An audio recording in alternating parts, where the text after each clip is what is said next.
Ferme les yeux. Imagine-toi dans la maison des secrets, là où chaque regard peut devenir une arme, chaque mot un coup de poignard. Cette saison, il y a deux prénoms qui résonnent plus fort que les autres, Romy et Anita. Deux personnalités, deux trajectoires et un point commun. Elles sont au cœur de la tempête. Et franchement, ce qui leur arrive, ça me fait réagir. Peut être pas comme tout le monde, mais c'est justement ça qui m'intéresse. On va pas se mentir, depuis quelques jours, la maison est devenue un vrai champ de bataille.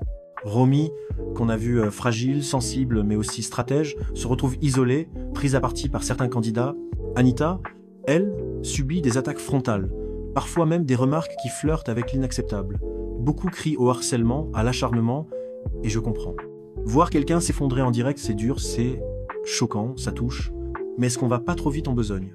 Je m'explique. Oui, Romy et Anita vivent un enfer. Oui, certains comportements dans la maison sont à la limite du supportable. Mais Secret Story, c'est aussi ça. Un jeu de stratégie, de manipulation, où la pression fait ressortir le pire comme le meilleur chez chacun.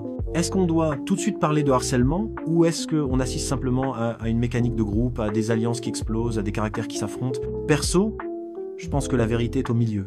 On peut pas nier la violence de certaines scènes, mais on peut pas non plus oublier que chaque candidat a choisi d'entrer dans ce jeu, d'accepter ses règles, ses risques, ses coups bas.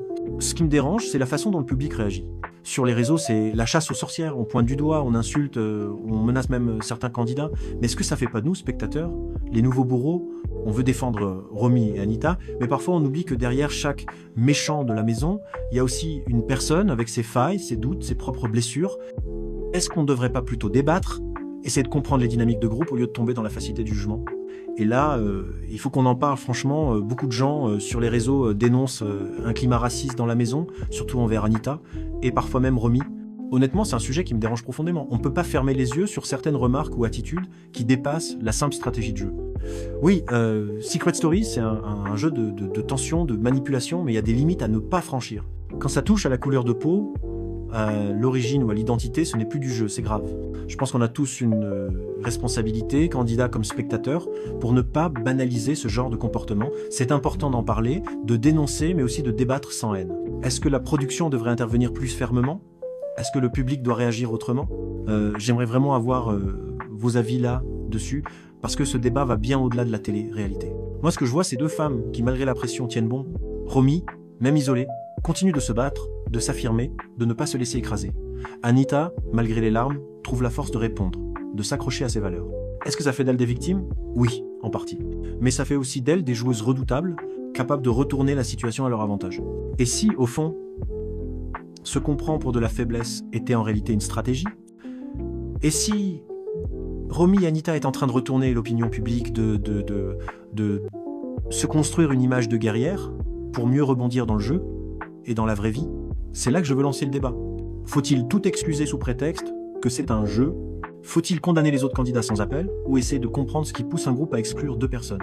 Est-ce que le public doit rester spectateur ou a-t-il une responsabilité dans la façon dont il réagit, dont il commente, dont il juge? J'assume, mon point de vue ne va pas plaire à tout le monde. Mais je pense que Secret Story, c'est aussi ça, un laboratoire social, un miroir de nos propres comportements. Ce qui se passe dans la maison, c'est parfois ce qui se passe dans la cour de récré, au boulot, sur les réseaux. On s'identifie, on prend parti, on s'enflamme. Mais est-ce qu'on prend le temps de réfléchir, de débattre, de remettre en question nos propres certitudes? Alors, voilà ma question. Et toi, tu te situes où? Tu penses que Romy et Anita sont victimes d'un système injuste ou qu'elles jouent aussi leurs cartes? Tu condamnes les autres candidats ou tu essaies de comprendre ce qui se passe dans leur tête? Dis-moi en commentaire ce que tu en penses. Débattons, échangeons, sans haine, sans violence, mais avec passion. Abonne-toi si tu veux d'autres analyses sans filtre, des débats qui bousculent et des vidéos qui vont au-delà du simple résumé. Ici, on ne se contente pas de regarder la télé, réalité, on la décrypte, on la questionne, on la vit. À toi de jouer. Vous voulez ma photo? Tu parles à moi? Je sais pas, tu me regardes depuis tout à l'heure, donc je me demande juste.